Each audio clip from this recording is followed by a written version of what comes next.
పరాగనాళం నుండి మనకి 2 పురుష సంయోగ బీజాలు అనేవి విడుదలవుతాయి. ఇది ఒక పరాగరేణు అనుకుంటే ఎక్స్ సైడ్ నుంచి మనకు ఒక పరాగనాళం అనేది ఏర్పడుతుంది. దీంట్లో మనకి ఉత్పాదక కణం అనేది 2 పురుష సంయోగ బీజాలని కలిగి ఉంటుంది. ఇది పరాగరేణువు, ఇది పరాగనాళం. దీంట్లో మనకి 2 పురుష సంయోగ బీజాలు అనేవి ఉంటాయి. ఈ 2 పురుష సంయోగ బీజాలలో ఇది ఏదైతే మనం పిండకోశం అనుకుంటున్నామో ఇక్కడ మనకి స్త్రీ బీజ కణం అనేది ఒకటి ఉంటుంది.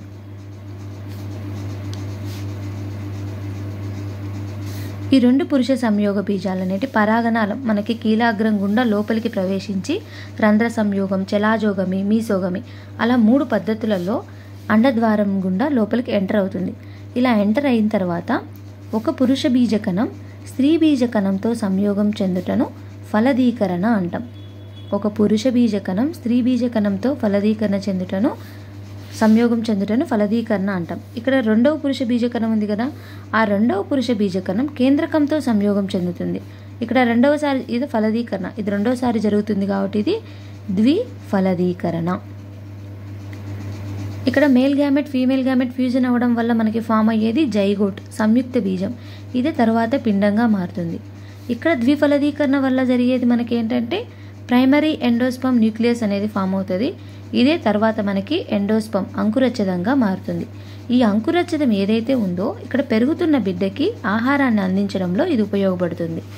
అదే ఇక్కడ చూడండి, ఒక పురుష బీజ కణం స్త్రీ బీజ కణంలోని కేంద్రకాలు సంయోగం చెందితే అది ఫలదీకరణ, కేంద్రకంతో సంయోగం చెందితే అది ద్విఫలదీకరణ. ఫలదీకరణ ఫలితంగా మనకి జైగోట్ ఏర్పడుతుంది, దాని నుంచి పిండం ఏర్పడుతుంది. ద్విఫలదీకరణ ఫలితంగా మనకి ప్రైమరీ ఎండోస్పర్మ్ న్యూక్లియస్ ఏర్పడుతుంది, దాని నుంచి అంకురచ్చదం ఏర్పడుతుంది.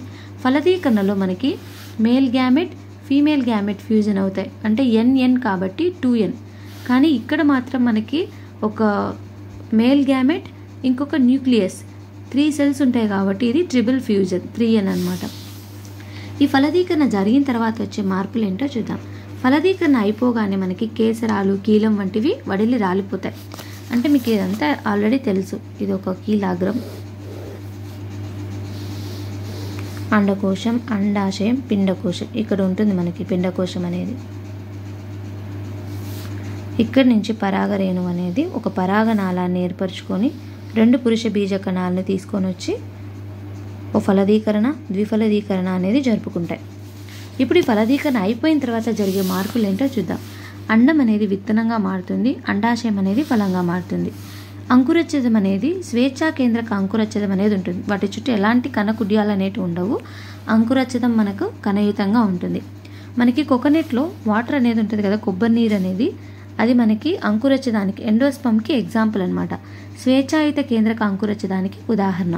దాంట్లో మనకి తెల్లటి కొబ్బరి అనేది కనిపిస్తుంది, దాన్ని మనం తెల్లని కెర్నల్ అని పిలుస్తాం. ఇది సెల్యులార్ ఎండోస్పర్మ్ అనమాట. ఇది కొన్ని వేల కేంద్రాలతో ఏర్పడి ఉంటుంది, కేంద్రకాలతో. Non endospermic seeds, endospermic seeds. Non endospermic seeds అంటే విత్తనం పరిపక్వం చెందే ముందు అభివృద్ధి చెందుతున్న పిండం అంకురచ్చదాన్ని పూర్తిగా ఉపయోగించుకుంటుంది. ఇక్కడ మనం ఏమనుకున్నాం, ఇక్కడ అంకురచ్చదం ఏదైతే ఉందో ఇది పెరుగుతున్న బిడ్డకి ఆహారాన్ని అందిస్తుంది అని.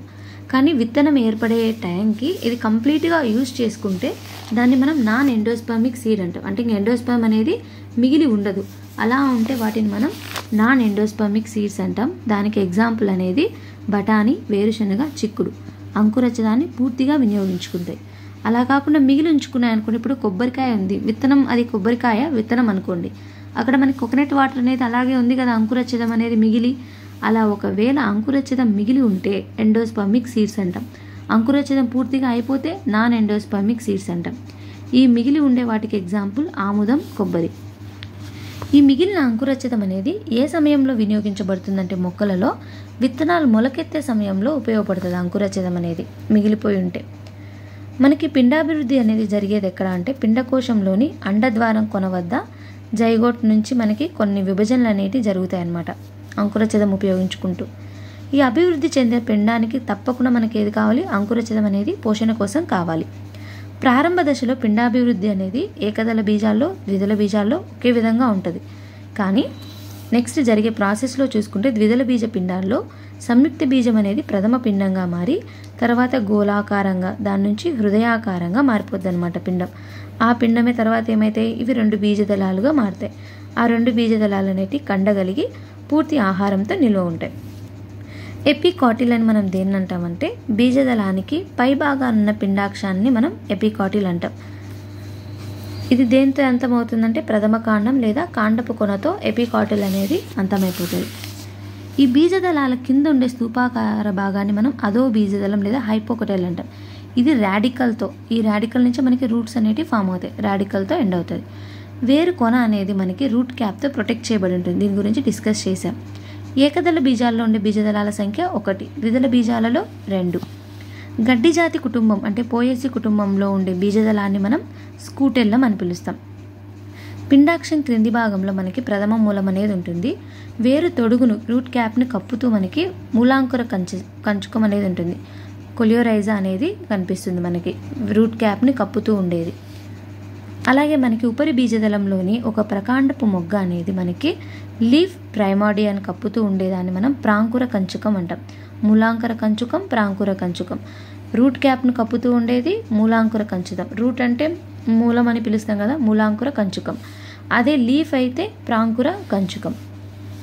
మనకి ఏ పొర ప్రోటీన్లతో నిర్మితమై ఉండి అంకురచ్చదాన్ని పిండం నుంచి వేరు చేసేది ఏంటంటే అంకురచ్చదం యొక్క వెలుపరి పొర. దీన్నే మనం అల్యూరాన్ పొర అని కూడా పిలుస్తాం. అల్యూరాన్ పొర అనేది అంకురచ్చదాన్ని పిండం నుంచి వేరు చేస్తుంది. అంటే 2 పక్కపక్కనే ఉంటాయి కదా, ఈ అంకురచ్చదాన్ని పిండాన్ని వేరు చేసేది ఏంటంటే అల్యూరాన్ అనే పొర.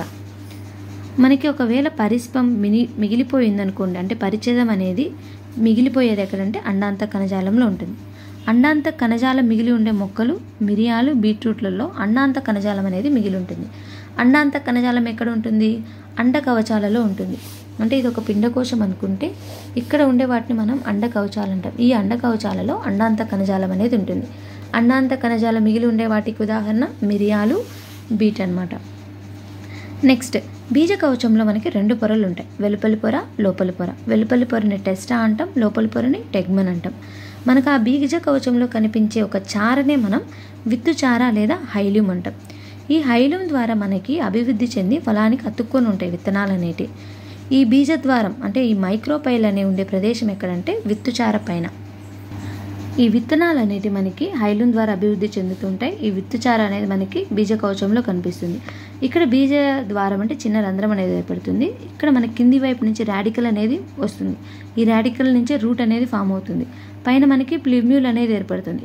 ఈ ప్లిమ్యూల్ నుంచి మనకి కాండం అనేది రావడం స్టార్ట్ అవుతుంది. ఇది ఒక విత్తనం గురించి. ఇప్పుడు మనం తర్వాత విత్తనాల్లోని వివిధ రకాల గురించి తెలుసుకుందాం.